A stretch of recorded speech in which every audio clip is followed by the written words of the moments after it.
Capítulo 7. Grité para despertar a mis padres, que entraron corriendo en mi habitación, pero no pudieron hacer nada para atenuar la supernova que me explotaba en el cerebro. Una interminable cadena de petardos intracraneales que me hicieron pensar que todo había acabado de una vez para siempre. Me dije a mí misma, como me había dicho a mí misma antes, que el cuerpo se desconecta cuando el dolor es demasiado intenso, que la conciencia es temporal y que pasaría. Pero, como siempre, no me desvanecí. Me quedé en la orilla, con las olas alcanzándome, incapaz de ahogarme. Mi padre conducía y hablaba a la vez por teléfono al hospital, mientras yo estaba tumbada en el asiento trasero, con la cabeza sobre las rodillas de mi madre. No había nada que hacer. Sí, gritaba. Me dolía todavía más. De hecho, cualquier reacción hacía que me doliera más. La única solución era intentar deshacer el mundo, conseguir que volviera a ser oscuro, silencioso y deshabitado, devolverlo al instante anterior al Big Bang, al principio, cuando era el verbo, y vivir en aquel espacio vacío previo a la creación solo con el verbo. La gente habla del coraje de los enfermos de cáncer, y no digo que lo tengamos, pero habían pinchado, acuchillado y envenenado durante años, y todavía seguían haciéndolo. Pero no se equivoquen, en aquel momento me habría gustado mucho morirme. Me desperté en la UCI. Supe que era la UCI porque no estaba en una habitación individual, porque había ruidos intensos por todas partes y porque estaba sola. En la UCI del hospital infantil no dejan que la familia se quede 24 horas al día, 7 días por semana, para evitar el riesgo de infecciones. Se oían llantos al final de la sala. Había muerto el hijo de alguien. Estaba sola. Pulsé el botón rojo. En unos segundos llegó una enfermera. Hola, la saludé. Hola, Hazel. Soy Allison, tu enfermera, me respondió.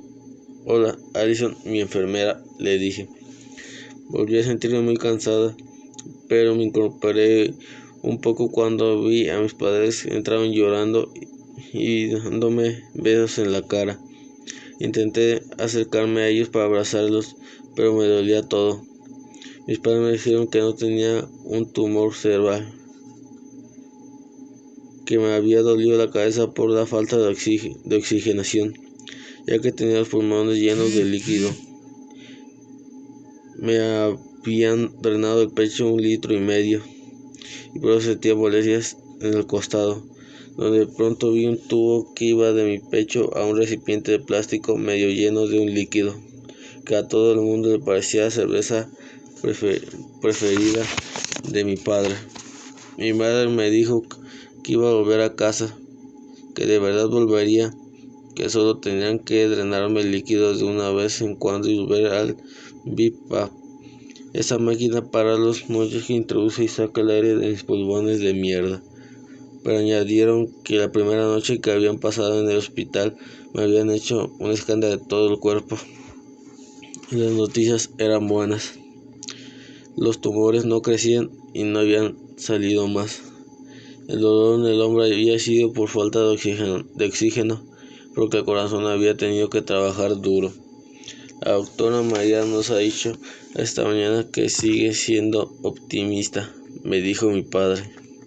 La doctora María me cae bien, no decía estupideces, así que me alegro saberlo.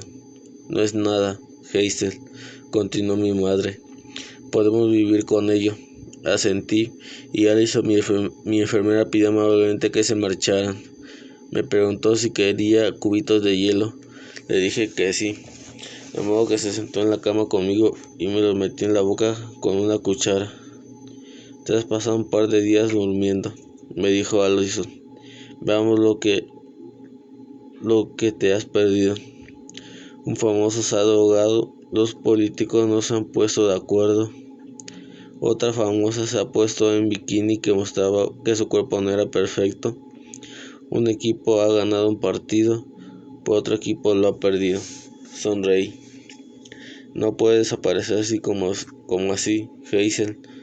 Te pierdes demasiadas cosas, surgió diciéndome. ¿Más? Le pregunté, señalando con la cabeza la cubierta de corcho blanco que tenía en las manos. No debería, me respondió, pero soy una rebelde. Me dio otra cucharada de hielo picado. Se lo agradecí en un murmullo. Que Dios bendiga a las buenas enfermeras. ¿Estás cansada?, me preguntó. Asentí. Duerme un rato, me dijo. Intentaré que no te interrumpan para que tengas un par de horas antes de que vengan a revisarte las constantes vitales y esas cosas. Volví a darle las gracias. En un hospital, dar las gracias muchas veces. Intenté acomodarme en la cama. ¿No vas a preguntar por tu novio?, me preguntó. No tengo novio, le contesté. Bueno, hay un chico que apenas se ha movido de la sala después de que te trajeron, me dijo. No me has visto así, ¿verdad? No, solo pueden entrar los familiares. Asentí y me subí un sueño acuoso. Tardé 6 días en volver a casa. 6 días perdidos contemplando las placas del techo, viendo la tele, durmiendo, sintiendo dolor y deseando por el tiempo pasara. No vi ni a Augustus ni a nadie aparte de mis padres. Mi pelo parecía el nido de un pájaro y andaba pesadamente, como un paciente sentil, aunque me sentía un poco mejor cada día. Cada vez que me despertaba, me parecía un poco más a mí misma. Dormir va bien para el cáncer, me dijo el doctor Jim por enésima vez inclinándome hacia mí, rodeado de un grupo de estudiantes de medicina. Entonces soy una máquina contra el cáncer, le dije. Lo eres, Hazel. Sigue descansando y seguramente podremos mandarte a casa pronto. El martes me dijeron que volvería a casa el miércoles. El miércoles, 2 estudiantes de medicina, sin apenas control por parte de los médicos, me quitaron el tubo del pecho. Sentí como si me pegaran un navajazo en el costado. La cosa no iba bien en general, así que decidieron que me quedaría hasta el jueves. Empezaba a pensar que formaba parte de algún angustioso experimento sobre retraso permanente de la recompensa cuando el viernes por la mañana apareció la doctora María. Husmeó a mi alrededor un minuto y me dijo que podía marcharme. Mi madre abrió su enorme bolso para mostrarme que siempre llevaba consigo mi ropa de calle. Llegó una enfermera y me quitó el suero. Me sentí liberada, aunque tenía que seguir cargando con el tanque de oxígeno. Fui al baño, me di mi primera ducha en una semana. Me vestí y cuando salí estaba tan cansada que tuve que tumbarme para recuperar la respiración. ¿Quieres ver a Augustus?, me preguntó mi madre.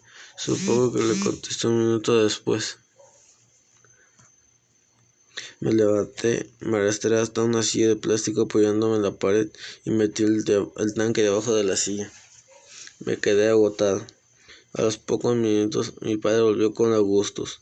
Llevaba el pelo alborotado y el sudor le resbalaba por la frente. Al verme, me lanzó una auténtica sonrisa de oreja a oreja de Augustus Waters y no pude evitar devolvérsela. Se sentó en el sillón azul de imitación de piel, junto a mi silla inclinada hacia mí. Era evidente que no podía reprimir la sonrisa. Mis padres nos dejaron solos y me sentí un poco incómoda. Hice un esfuerzo por mirarlo a los ojos, aunque eran tan bonitos que costaba mirarlos. Te echo de menos, me dijo Augustus. Gracias por no intentar verme cuando estaba hecho un Cristo, le dije con voz baja de lo que habría querido. Para ser sincero, sigues teniendo una pinta horrorosa. Me reí. Yo también te he echado de menos. Es solo que no quería que vieras esto. Solo quiero que... No importa. No siempre se consigue lo que se quiere. ¿En serio?, me preguntó. Siempre había pensado que el mundo era una gran fábrica de conceder deseos. Pues resulta que no es el caso, le respondí. Estaba guapísimo. Quiso tomarme de la mano, pero negué con la cabeza. No, le dije en voz baja. Si vamos a salir juntos, no quiero que sea así. Bien, me dijo. Bueno, tengo noticias de las altas instancias que conceden deseos, una buena y otra mala. Cuéntame. La mala noticia es que obviamente no podemos ir a Ámsterdam hasta que te mejores, pero los genios harán su magia en cuanto estés bien. ¿Esa es la buena noticia? No, la buena noticia es que, mientras dormías, Peter Van Houten ha compartido un poco más de su brillante cerebro con nosotros. Volvió a buscar mi mano, pero esta vez para darme una hoja doblada varias veces con un membrete que decía Peter Van Houten, novelista emérito.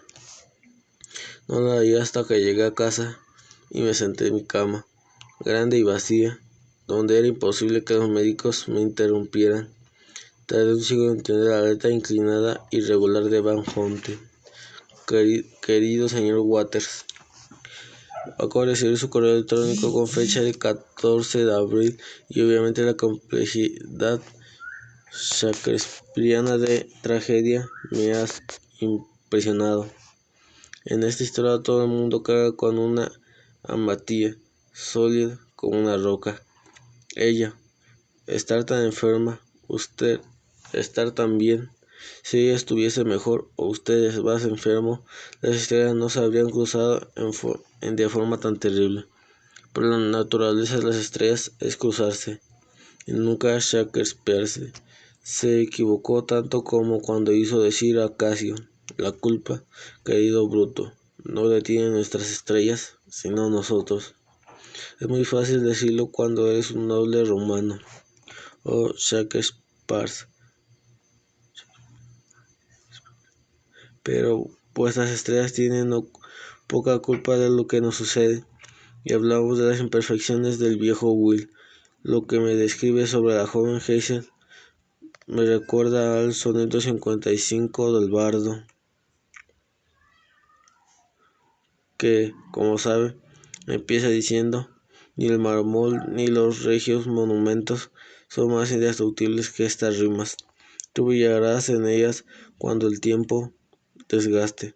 Bill, las piedras que ahora brillan no tienen que ver con el tema, pero ¿qué es un tiempo, Bill? Al tiempo nos aprieta a todos. El poema es excelente, pero embustero. Es cierto que recordamos las indestructibles rimas de Shakespeare, pero ¿qué recordamos de la persona a la que se la dedica? Nada. Sabemos seguro que era un hombre, pero todos los demás son conjeturas.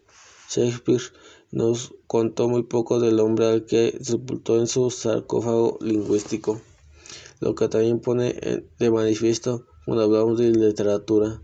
Lo hacemos en presente. Cuando hablamos del muerto, no somos tan amables. Se nos inmortaliza a los seres perdidos escribiendo sobre ellos. El lenguaje entierra, pero no resucita. En honor a la verdad, no soy el primero que hace esta observación. Veas el poema de Backlash, ni el barbol ni los griegos monumentos, que contiene el heroico verso: tendré que decirte que vas a morir y que nadie te recordará. Estoy divagando, pero el problema es el siguiente. A los muertos solo se les ve con el terrible ojo sin párpado de la memoria. Los vivos, gracias a Dios, siguen sorprendiéndose y decepcionándose. Su Hazel está viva.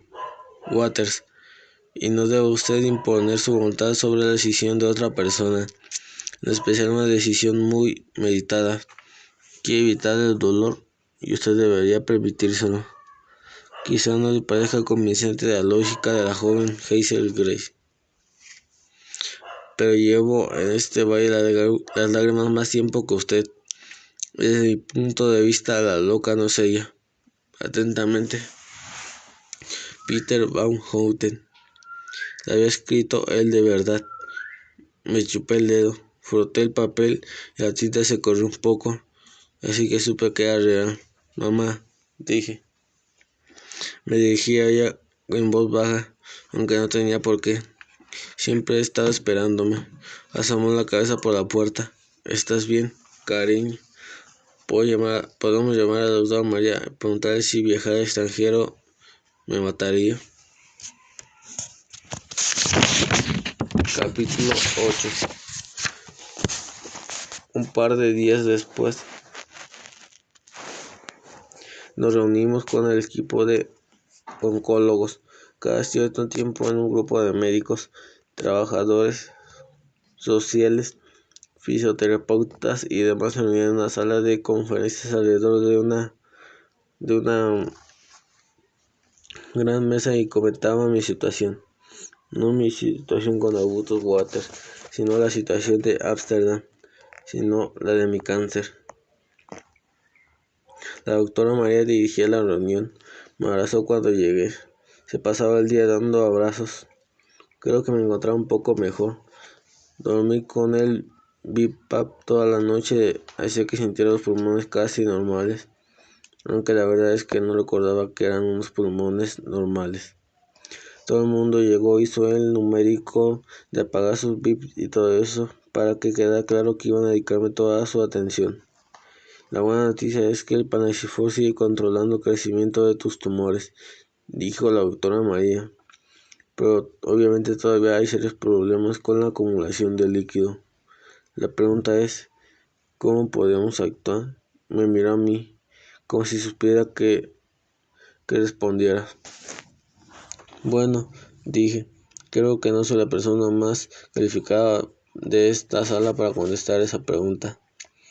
La doctora sonrió. Sí, estaba esperando que respondiera el doctor Simmons. Doctor Simmons era otro oncólogo, no sé de qué especialidad. Veamos.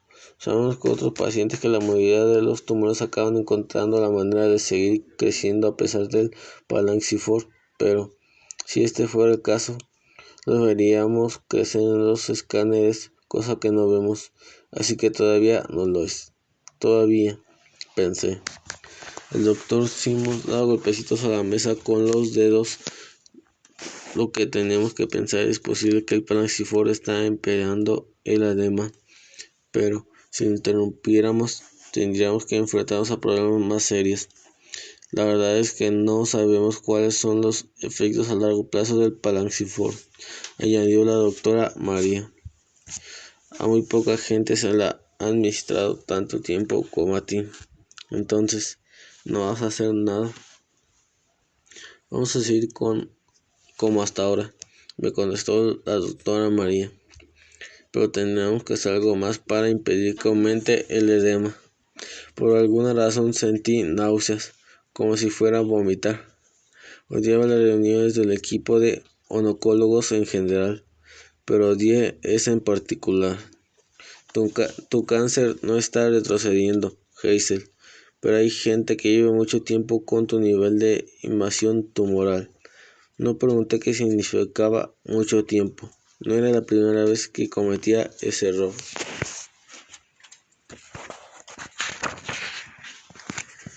Sé que no tienes esa sensación, porque acabas de salir de la UCI, pero el líquido es controlable, al menos de momento. ¿No me podían hacer un trasplante o algo así?, le pregunté. La doctora María apretó los labios. Desgraciadamente, no se te consideraría una buena candidata al trasplante, me contestó. Entendí. No merece la pena gastar unos buenos pulmones en un caso perdido. Asentí intentando que no pareciera que el comentario me había hecho daño. Mi padre empezó a sollozar. No lo miraba, pero durante un largo rato nadie me dijo nada, de modo que en la sala solo se oían sus hipidos. Me fastidiaba hacerle daño. La mayoría de las veces conseguía no tenerle presente, pero la inexorable verdad es que por muy pocos que estuvieran mis padres, los entenderme con ellos, yo era el alfa y el omega de su sufrimiento. Justo antes del milagro, cuando estaba en la UCI, parecía que iba a morirme. Mi madre me decía que podía dejarme ir y yo lo intentaba, pero mis pulmones seguían buscando aire. Mi madre se acercó a mi padre y le susurró algo que habría preferido no escuchar y que espero que nunca lo descubra, que descubra que lo escuche. Le dijo: ya no seré madre. Me partió el alma. No pude dejar de pensar en ello durante la reunión del equipo oncológico. No podía quitarme de la cabeza su tono cuando lo dijo, como si nunca podía volver a estar bien, y probablemente así sería. En cualquier caso, al final decidimos dejar las cosas como estaban. Solo se me drenaría el líquido más a menudo. Antes de dar por concluida la reunión, pregunté si podía viajar a Ámsterdam. Y la verdad es que el doctor Simmons se rió, literalmente. Pero la doctora María dijo: ¿por qué no? ¿Por qué no?, preguntó el doctor Simmons con gesto de duda. Sí, no veo por qué no, dijo la doctora María. Al fin y al cabo, en los aviones hay oxígeno. ¿Van a facturar un BiPAP?, preguntó el doctor Simmons. Sí, o pueden tener uno dentro esperándola, respondió María. Meter a un paciente y uno de los más esperadores tratados con Paracefor en un vuelo de 8 horas, nada menos que la dejada de los únicos médicos que conoce bien su caso. Es la mejor manera de que se produzca un desastre. La doctora María se encogió de hombros. Aumentaría un poco el riesgo, admitió, pero en tu vida, concluyó diciéndose a mí. Pero no era así. De vuelta a casa en el coche, mis padres me comunicaron que no iría a Ámsterdam a menos que todos los médicos estuvieran de acuerdo en que no correría peligro.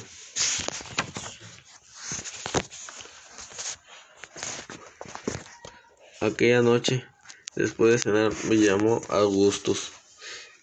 Yo estaba ya en la cama. De momento tenía que irme a dormir después de cenar. Apoyada en la almohada, con Bluey y con la computadora en el regazo. Malas noticias, le dije nada más descolgar. Mierda, ¿qué pasa?, me preguntó. No puedo ir a Ámsterdam. Un médico creo que es mala idea. Augusto se quedó un instante en silencio. Carajo, dijo. Tendría que habérmelo callado y haberte llevado a Ámsterdam directamente desde los Funky Bones. Pero entonces seguramente habría sufrido en Ámsterdam un episodio fatal de desoxigenación y habría tenido que mandar mi cadáver en la bodega de un avión. Le dije. Bueno, sí, admitió, pero antes de que el gran gesto romántico me habría prometido coger contigo, me reía a carcajadas, con tanta fuerza que me sentí un pinchazo en el pecho, donde había tenido clavado el tubo. Te ríes porque es verdad, me dijo. Volví a reírme. ¿Es verdad? No, me preguntó. Seguramente no, le contesté, y al segundo añadí, aunque nunca se sabe. Me moriré virgen, protestó desolado. ¿Eres virgen?, le pregunté sorprendida. Dije que tienes papel y pluma. Dije que sí. Bien, dibuja un círculo, por favor. Lo hice. Ahora dibuja otro círculo dentro de ese círculo. Lo hice. El círculo grande es de los vírgenes. El círculo pequeño de los chicos de 17 años con una sola pierna. Volví a reírme y le dije que el hecho de que la mayoría de los compromisos sociales tuvieran lugar en un hospital infantil tampoco incentivaba demasiado a la promiscuidad. Luego hablamos del brillante comentario de Peter Van Houten sobre la violencia del tiempo. Y, aunque yo estaba en mi cama y él estaba en su sótano, realmente sentía que habíamos vuelto a aquel lugar previo a la creación, un lugar del que me gustaba mucho ir con él. Colgué el teléfono. Mis padres entraron en mi habitación, ya que mi cama no era lo bastante grande para los tres. Se tumbó cada uno de lado y vimos el reality de modelos en mi tele pequeña. Expulsaron a una tal Selena, una chica que no me gustaba nada, así que me alegré mucho. Luego mi madre me conectó al BiPAP y me tapó. Mi padre se pinchó con la barba cuando se besó en la frente. Cerré los ojos. El BiPAP básicamente controlaba mi respiración al margen de mí, lo cual era muy molesto, pero lo peor es que hacía un ruido espantoso. Rugía en cada inhalación y zumbaba cuando exhalaba el aire. Pensé que sonaba como un dragón que respiraba a la primera vez que yo, como si estuviera por mascota a un dragón que se acurrucaba a mi lado y me quería tanto que sincronizaba su respiración a la mía. Eso era lo que pensaba cuando me quedé dormido. A la mañana siguiente me levanté tarde, vi la tele desde la cama, consulté mi correo y al rato empecé a escribir un email a Peter Van Houten para explicarle que podría ir a Ámsterdam, pero le juré por mi madre que jamás compartiría con nadie la menor información sobre los personajes, que ni siquiera quería compartirla, porque era una persona tremendamente egoísta. De modo que le rogaba por lo menos me dijera si el tulipán holandés era sincero y si la Madonna se casaba con él, y también qué pasaba con el Sísifo, el hámster, pero no lo envié. Era demasiado patético, incluso para mí. Hacia las 3, cuando suponía que Augustus habría vuelto de la escuela, salí al patio y lo llamé. Mientras el teléfono sonaba, me senté en el césped, que estaba muy crecido y lleno de dientes de león. Los columpios seguían allí, y la maleza cubría la pequeña zanja que había hecho yo misma de niña, impulsándome con los pies. Recordé a mi padre trayendo a casa los columpios de los Toys R Us y montándolos en el patio con mi vecino. Se empeñó en columpiarse él primero para probarlos, y el maldito trasto casi lo rompe. El cielo estaba gris, bajo y con nubes densas, pero todavía no llovía. Colgué al oír la contestadora automática de Augustus. Dejé el teléfono en el suelo a mi lado y seguí observando los columpios y pensando que daría todos los días de enfermedad que me quedaban por un par de días sana. Intenté decirme a mí misma que podía ser peor, que el mundo no era una fábrica de conocer deseos, que estaba viviendo con un cáncer, no muriéndome de cáncer, que no debía dejarle que me matara antes de tiempo. Y entonces empecé a murmurar, idiota, idiota, idiota, una y otra vez, hasta que el sonido anuló su significado. Todavía estaba diciéndolo cuando Augustus me llamó. Hola, lo saludé. Hazel Grace, me dijo. Hola, repetí. ¿Estás llorando, Hazel Grace? Más o menos. ¿Por qué? Me preguntó. Porque quiero ir a Ámsterdam y quiero que me diga qué pasa después del final del libro, y no quiero llevar la vida que llevo. Y además este cielo me deprime y estoy viendo los viejos columpios que me compró mi padre cuando era niña. Tengo que ver ahora mismo esos viejos columpios que te hacen llorar, me dijo. En 20 minutos estoy aquí. Me quedaré en el patio, porque, como yo no era muy llorona, a mi madre le afectaba mucho verme llorar, y sabía que se me empeñaría en charlar y en comentar si debía platicarme ajustar la medicación. Y solo de pensar en esa conversación me me entraban ganas de vomitar. No es que tuviera un recuerdo claro y conmovedor de un padre sano empujando a una niña sana que dice más alto, más alto, más alto, ni de algún otro momento metafóricamente significativo. Los dos pequeños columpios estaban ahí, abandonados, todavía colgando tristemente de una plancha de madera enmohecida y con los asientos en forma de sonrisa dibujada por un niño. Oí abrir la puerta corredera del vidrio detrás de mí. Me volví.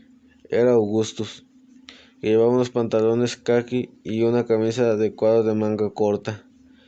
Me saqué la cara con la manga y le sonreí. Hola, le dije. Tardó un segundo en sentarse en el suelo a mi lado e hizo una mueca cuando se cayó de culo con poca gracia. Hola, me contestó por fin. Lo miré. Él miraba el patio. Ahora le entiendo. Añadí al tiempo que se me pasaba un brazo por encima de los hombros. Son unos columpios tristes de mierda. Les di un golpecito en el hombro con la cabeza. Gracias por venir. Ya ves que intentar mantener la distancia conmigo no va a cambiar mis sentimientos. Lo imagino, le contesté. Todos tus esfuerzos por salvarme de ti fracasarían. ¿Por qué? Porque aún así te gustaría. ¿No has tenido ya bastante? Le pregunté. Todos tus esfuerzos por salvarme. Pensaba en Caroline Matters. Gus no me contestó. Me agarró con fuerza el brazo izquierdo. Vamos a hacer algo que con los dos putos columpios, me dijo. Te aseguro que son el 90% del problema. Cuando ya me hube recuperado, entramos y nos sentamos en el sofá al lado del otro, con la mitad de la laptop apoyada en su rodilla y la otra mitad en la mía. Qué caliente, dije al sentir la base del ordenador. Por fin me contestó sonriendo. Gus cargó la página Llévatelo gratis y escribimos juntos un anuncio.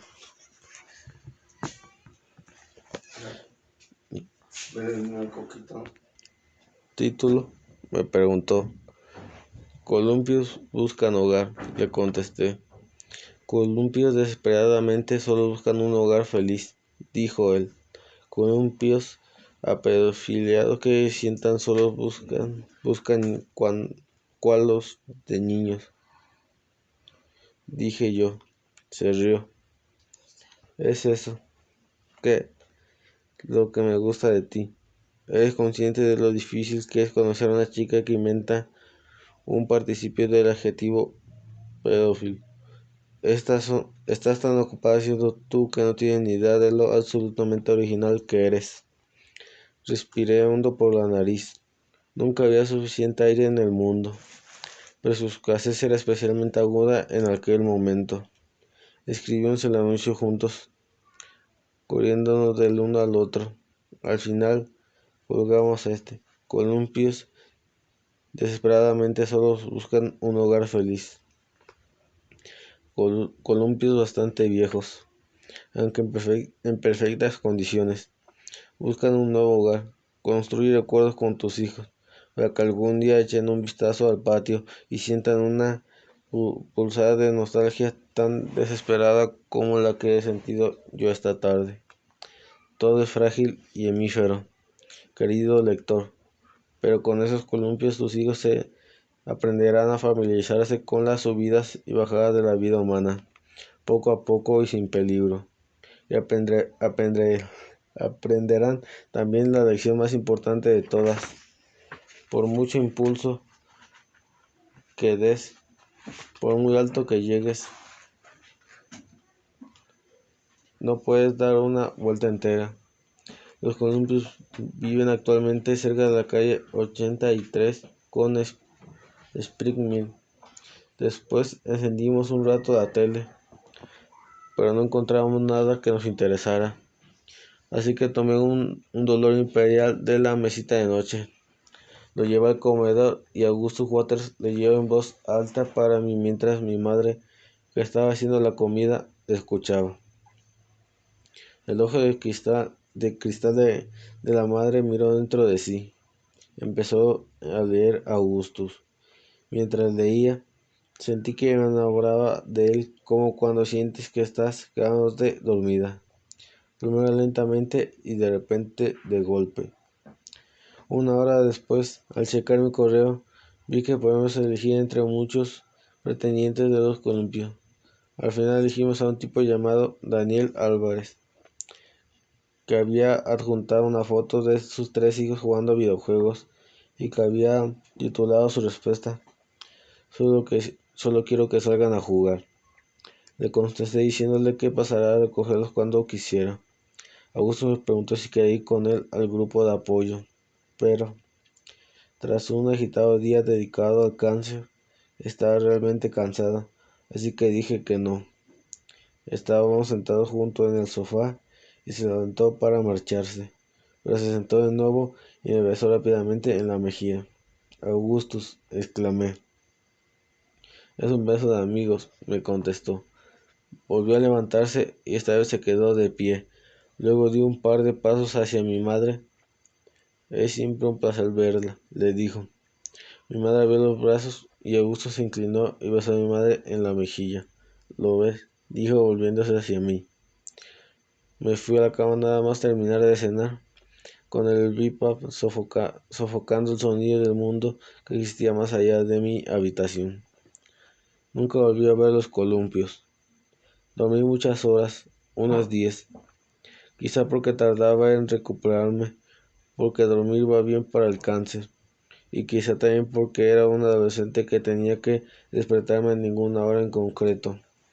Todavía no tenía fuerzas para volver a la facultad. Cuando por fin me apeteció levantarme, me quité la mascarilla del BiPAP de la nariz, me coloqué los tubos de oxígeno, los conecté y tomé la laptop debajo de la cama donde los había dejado la noche anterior. Tenía un email de Lidej Bligentart. Querida Hazel, los genios me han comunicado que vendrás a visitarnos con Augustus Waters y su madre el 4 de mayo. Solo falta una semana. Peter y yo estamos encantados e impacientes por conocerlos. Su hotel, el Philosophe, está a una sola calle de la casa de Peter. Quizá deberíamos dejarlos un día para el jet lag, ¿verdad? Si les parece bien. Nos encontramos en casa de Peter el 5 de mayo por la mañana, pasadas las 10, para tomar un café y para que responda a tus preguntas sobre su libro. Y quizá después podríamos ir a un museo o a la casa de Ana Frank. Mis mejores deseos. Lidej Bligentart, asistente ejecutiva del señor Peter Van Houten, autor de Un dolor imperial. Mamá, dije. Mi madre no me contestó. Mamá, grité. Nada. Mamá, repetí más fuerte. Llegó corriendo con una toalla rosa raída bajo las axilas, chorreando y un poco asustada. ¿Qué pasa? Nada, perdona, no sabía que estabas duchándote, le dije. Estaba bañando, me contestó. Solo cerró los ojos. Solo intentaba tomar un baño 5 segundos. Perdona, pasa algo. Puedes llamar a los genios y decirles que se ha suspendido el viaje. Acabo de recibir un email del asistente de Peter Van Houten. ¿Cree que vamos a ir? Frunció los labios y apartó la mirada. ¿Qué?, le pregunté. Se supone que no puedo decírtelo hasta que tu padre llegue a casa. ¿Qué?, repetí. Vamos a ir, me dijo por fin. La doctora María nos llamó anoche e insistió mucho en que tienes que vivir tú. Mamá, te quiero mucho, grité. Mi madre se acercó hasta mi cama para abrazarme. Cuando sabía que a esas horas Augusto estaba en el instituto, le mandó un mensaje. ¿Sigues libre el 3 de mayo? Me contestó inmediatamente. Estoy ya en las nubes. Si conseguía seguir viva una semana más, descubriría los secretos no escritos de la madre Ana y del tulipán holandés. Me miré el pecho por debajo de la blusa. No dispersen su mierda. Susurré a mis pulmones. Capítulo 9. El día antes de volar a Amsterdam volví al grupo de apoyo por primera vez desde que había conocido a Augustus en el corazón de Jesús, literal. Había cambiado un poco el reparto. Llegué temprano, con tiempo suficiente para que Lida, que se había recuperado de un grave cáncer apendicular, me quisiera al día sobre todo el mundo.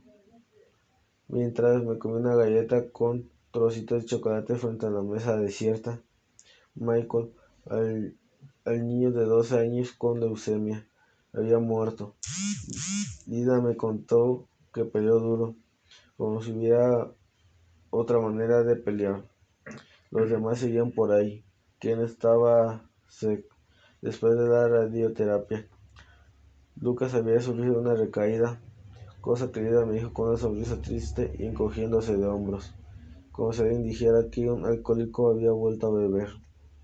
Una chica regordeta, bastante mona, se acercó a la mesa, saludó a Lida y se presentó diciendo que se llamaba Susan. No sé qué le pasaba, pero una cicatriz le cruzaba la mejilla desde un lado de la nariz hasta los labios. Había intentado cubrírsela con maquillaje, pero lo único que había conseguido era que se destacara todavía más. Yo llevaba tanto rato de pie que empezó a faltarme el aire, así que le dije que iba a sentarme. Cuando se abrió la puerta del ascensor y vi a Ethan con su madre, llevaba lente de sol. Con una mano se agarraba el brazo de su madre y con la otra sujetaba un bastón. Hazel, del grupo de apoyo. No, Mónica, dije cuando se acercó lo suficiente. Isaac sonrió. Hola, Hazel, ¿qué tal? Me preguntó. Bien, desde que te, desde que te quedaste ciego, estoy cada día más bueno. Apuesto a que sí, me dijo. Su madre lo condujo hacia una silla, le dio un beso en la cabeza y volvió al ascensor arrastrando los pies. Isaac palpó un poco a su alrededor y se sentó. Yo me senté a su lado. ¿Cómo te va? Muy bien. Estoy contento de estar en casa, supongo. Gus me dijo que había estado en la UCI. Sí, le dije. Mierda, me respondió. Ahora estoy mucho mejor. Mañana voy a Amsterdam con Gus. Ya lo sé. Estoy al corriente de tu vida, porque Gus no habla de otra cosa. Sonreí. Patrick carraspeó. ¿Y si nos sentamos todos? Comentó. De pronto me vio. Hazel, exclamó. Me alegro mucho de verte. Todo el mundo se sentó. Patrick me empezó a contar otra de la historia de su impotencia y yo caí en la rutina del grupo de apoyo. Me comunicaba con ella por medio de suspiros. Lamentaba lo que le pasaba a todo el mundo en aquella sala y también fuera de ella. Me distraía de la conversación y me centraba en mi respiración y en mi dolor.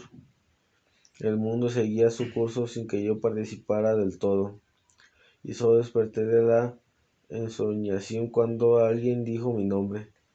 Fue Lida la fuerte, Lida la recuperada, la rubia saludable y corpulenta Lida, que formaba parte del equipo de natación del instituto.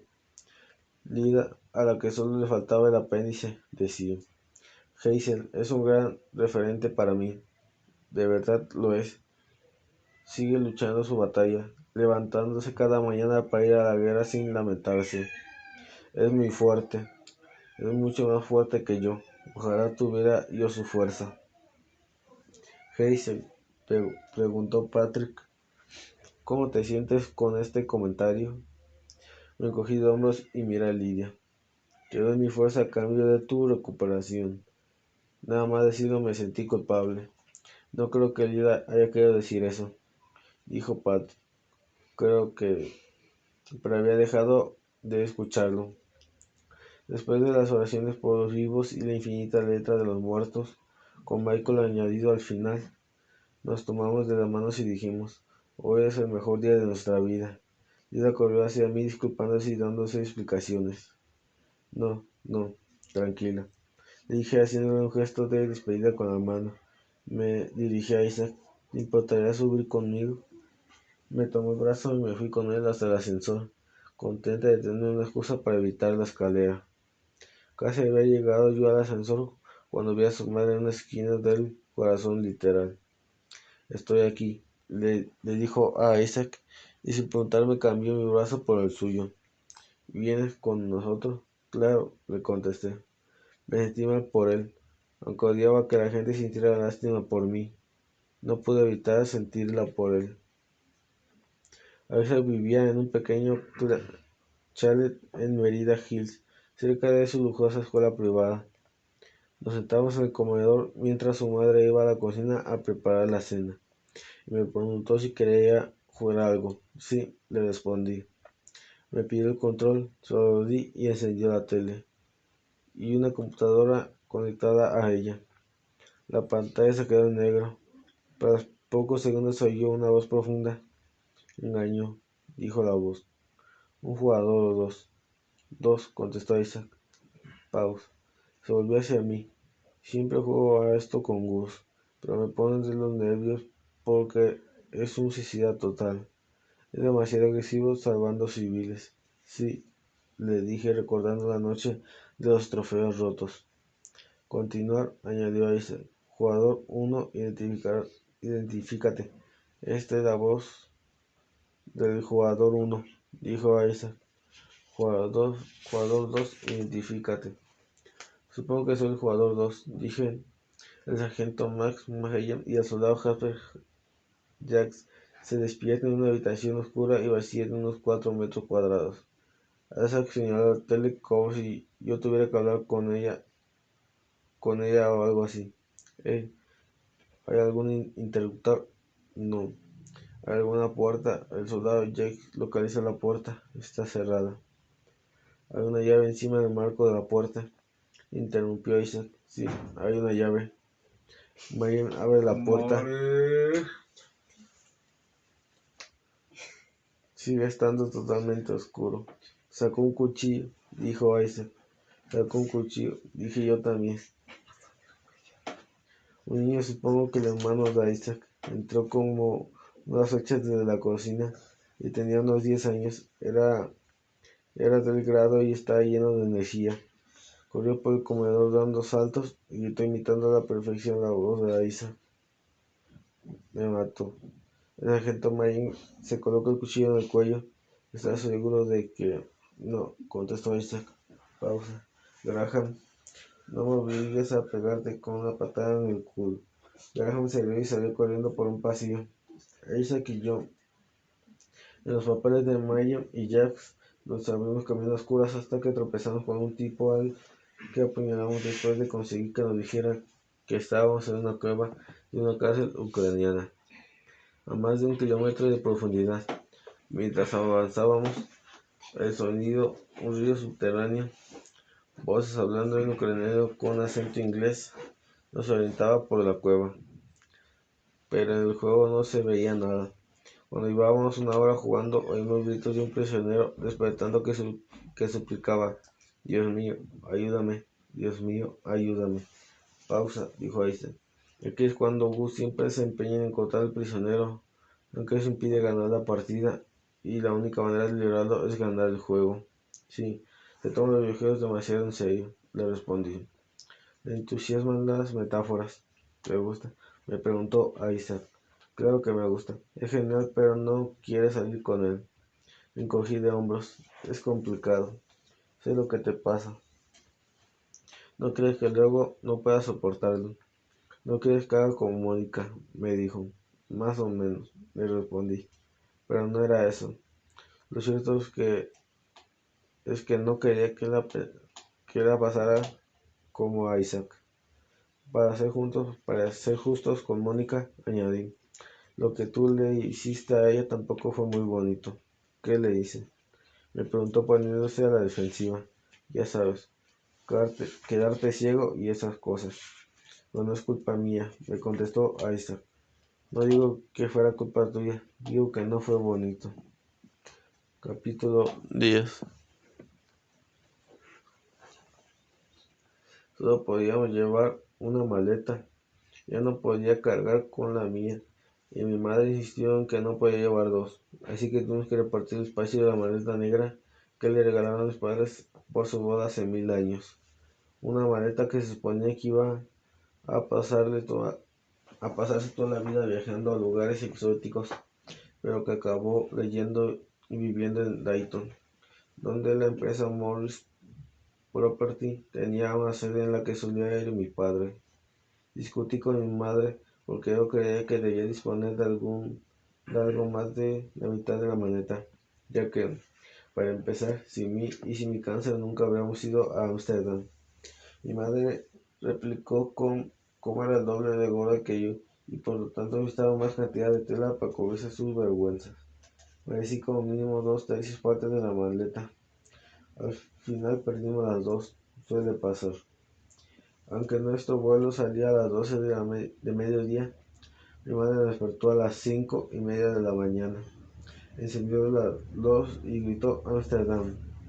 Se pasó la mañana corriendo de un lado a otro, asegurándose de que llevábamos adaptadores internacionales para los enchufes, comprobando 70 veces que teníamos suficientes tanques de oxígeno, que estaban llenos, etc. Mientras yo salía de la cama y me vestía con la ropa que había elegido para el viaje, unos pantalones de mezclilla, un top rosa y una chamarra negra por si hacía frío en el avión. Hacia las 6:04 habíamos metido yo la maleta en el coche, de modo que mi madre insistió en que desayunáramos con mi padre, pese a que negaba por principio a comer antes de que hubiera amanecido. Era una competencia rusa del siglo XIX, que tenía que coger fuerzas para una dura jornada en el campo. Aún así, intenté tragarme un par de huevos mientras mi padre y mi madre disfrutaban de unas versiones caseras del McMuffin de McDonald's que tanto les gustaba. Porque la comida del desayuno es comida para el desayuno, le pregunté. ¿Por qué no podemos desayunar en Curry? Hazel, come. ¿Pero por qué? Pregunté. Lo digo en serio. ¿Por qué los huevos revueltos se limitaban exclusivamente al desayuno? Tal vez un bocadillo de tocino y no pasa nada, pero cuando el bocadillo lleva huevo, es un desayuno. Cuando vuelvas tomaremos el desayuno en la cena, ¿de acuerdo? Me contestó mi padre con la boca llena. No quiero tomar el desayuno en la cena, le contesté dejando los cubiertos en mi plato, que estaba casi lleno. Lo que quiero es comer huevos revueltos para cenar sin esa ridícula idea de que una comida que incluye huevos revueltos es un desayuno, aunque te lo comas para cenar. Vas a tener que elegir tus batallas en la vida, Hazel, me dijo mi madre. Pero si este es el objetivo por el que quieres luchar, estaremos contigo. Bueno, algo detrás de ti, añadió mi padre. Mi madre se rió. Sabía que era una tontería, que los huevos revueltos no me parecían bien. Cuando acabaron de comer, mi padre lavó los platos y nos acompañó al coche, por supuesto. Empecé a llorar y me besó en la mejilla con la cara mojada y sin afeitar. Te quiero. Estoy muy orgulloso de ti. Me susurró, apretando la nariz contra mi pómulo. ¿Por qué? Me pregunté. Gracias, papá. Nos vemos dentro de unos días. De acuerdo, cariño. Te quiero mucho. Yo también te quiero, papá. Sonreí. Y son solo 3 días. Le dije adiós con la mano mientras salíamos del camino marcha atrás. El que se despedía también con la mano y lloraba. Se me pasó por la cabeza la idea de que seguramente estaba pensando que quizá no volvería a verme, cosa que seguramente pensaba cada mañana cuando iba a trabajar, cosa que seguramente es una mierda. Mi madre y yo fuimos a casa de Augustus, y al llegar quiso que me quedara en el coche descansando. Y aún así fui con ella hasta la puerta. Cuando nos acercamos a la casa oí a alguien llorando adentro. Al principio no pensé que fuera Augustus, porque el llanto no tenía nada que ver con su tono grave, pero luego oí una voz que sin menor duda era la versión deformada de la manera de hablar, porque es mi vida. mamá, y me pertenece. Enseguida mi madre me pasó el brazo por encima de los hombros y giró hacia el coche a toda prisa. Mamá, ¿qué pasa?, le pregunté. No podemos escuchar a hurtadillas, Hazel me respondió. Nos metimos en el coche y mandé un mensaje a Augustus diciendo que estábamos afuera y que saliera cuando estuviera listo. Observamos la casa un rato. Lo curioso de las casas es que casi no siempre parecen por dentro. No está pasando nada, aunque encierran la mayor parte de nuestra vida. Me preguntaba si ese era el kit de la arquitectura. Bueno, me dijo mi madre al rato. Creo que vamos con tiempo. Casi como si no hubiera tenido que levantarme a las 5:30, le dije. Mi madre cogió su taza de café de la guantera situada entre los dos asientos y dio un sorbo. Mi teléfono sumó.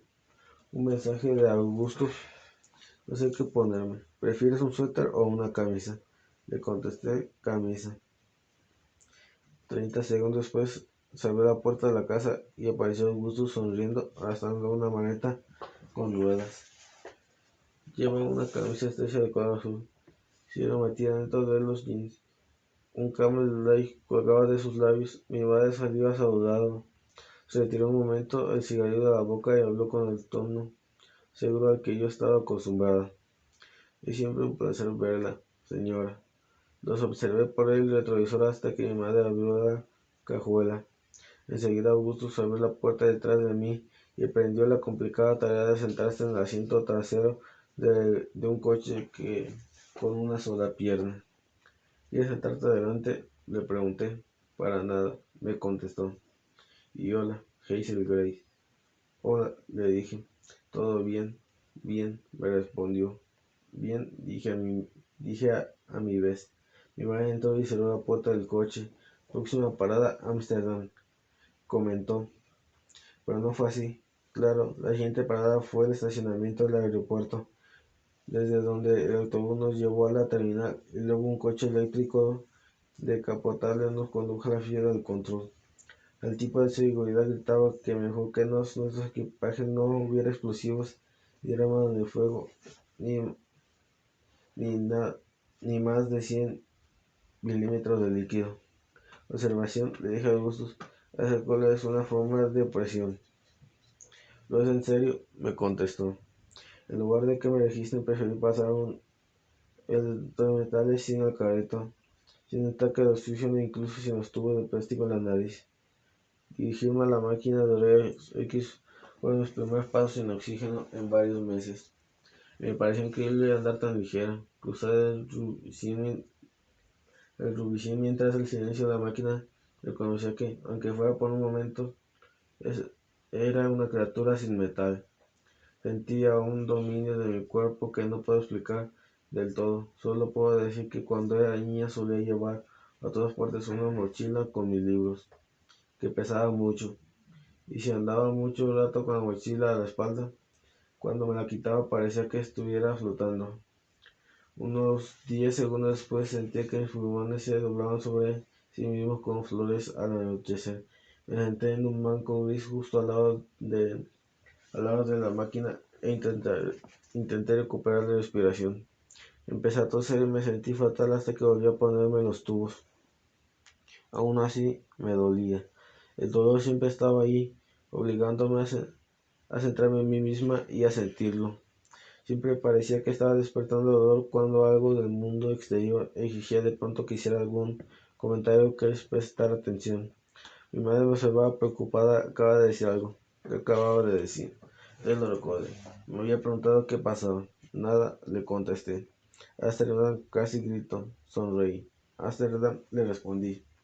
Alargó la mano hasta mí y se levantó. Llegamos a la puerta de embarque 1 hora antes de lo que debíamos.